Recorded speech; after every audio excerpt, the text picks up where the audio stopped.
জেনা এমন একটা পাপ, যেই পাপ থেকে যদি কোনো যুবক নিজেকে বাঁচাতে পারে, আল্লাহ পাক তাকে সাক্ষাৎ মৌতের হাত থেকেও বাঁচাতে পারবে ইনশাআল্লাহ।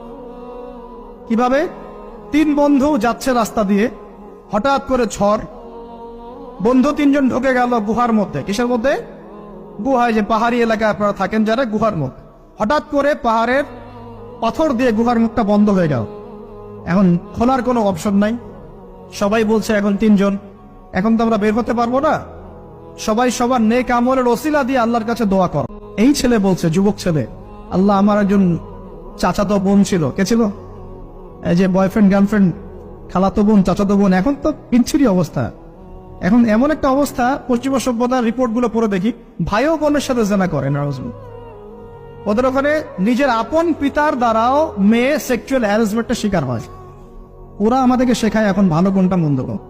আর আমরা আমাদের মাথাটা কবে যে বিক্রি করে দিলাম, ওদের কাছ থেকে ভালো মন্দ শিখতে হচ্ছে। কোরআন সুন্নাহ বাদ দিয়ে ওদের কাছ থেকে ভালো মন্দ শিখতে হচ্ছে। তো চাচাতো বোনকে সে খুব ভালোবাসতো, তাকে সে পেতে চাইতো, মানে তার সাথে সেক্সুয়াল সম্পর্ক করতে চাই, সোজা কথা বল। এখন সেই মেয়েকে অনেক প্রস্তাব দেয়, সেই মেয়ে রাজি হয় না। শেষে বলে, যদি আমাকে 1000 বা 100 স্বর্ণ মুদ্রা দিতে পারো, দিনার, তাহলে আমি তোমার সাথে সেক্স করব, মানে জেনা করবো। নাউজুবিল্লাহ। তো সেই ছেলে অনেক কষ্ট করে এই টাকাগুলো বা এই দিনারগুলো অর্জন করে, কামাই করে, দিন রাত পরিশ্রম করে, ঠিক আপনারা যেমন করছে না। তো এরপর সে তার স্বর্ণ মুদ্রা দেয়, দিয়ে বলে যে এখন আমাকে আমার কাজ করতে দাও। তখন সেই মেয়ে রাজি হয়।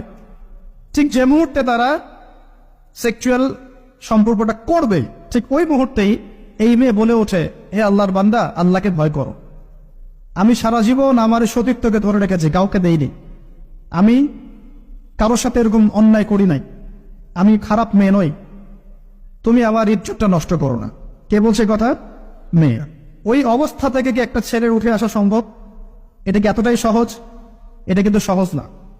সত্যি কথা বলতে এই বিষয়টা কিন্তু এতটাও সহজ না।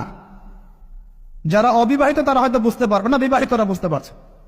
তো ওই অবস্থা থেকে সেই টাকাগুলো না নিয়ে সেই স্বর্ণমুদ্রা মেয়েকে দিয়ে ওখান থেকে সেই ছেলে উঠে আসে আল্লাহর ভয়ে। সে এখন গুহার মধ্যে আটকা পড়েছে, আল্লাহকে বলছে, আল্লাহ, ওই দিন ওই কাজ যদি তোমার সন্তুষ্টির জন্য করে থাকি, আজকে আমাকে মৃত্যুর হাত থেকে বাঁচাও। সমস্ত পাথর তপ করে সরে গেল বন থেকে। এটা কিন্তু কোনো গাল গল্প না, এটা বনু ইসরায়েলের ঘটনা, সত্য ঘটনা। এই হাদিস থেকে আমি আপনাকে দলিল দিচ্ছি যে যদি জেনার মতো পাপ থেকে আপনি আমি সরে আসতে পারি, সাক্ষাৎ মৌত থেকে আল্লাহ বাঁচাতে পারে।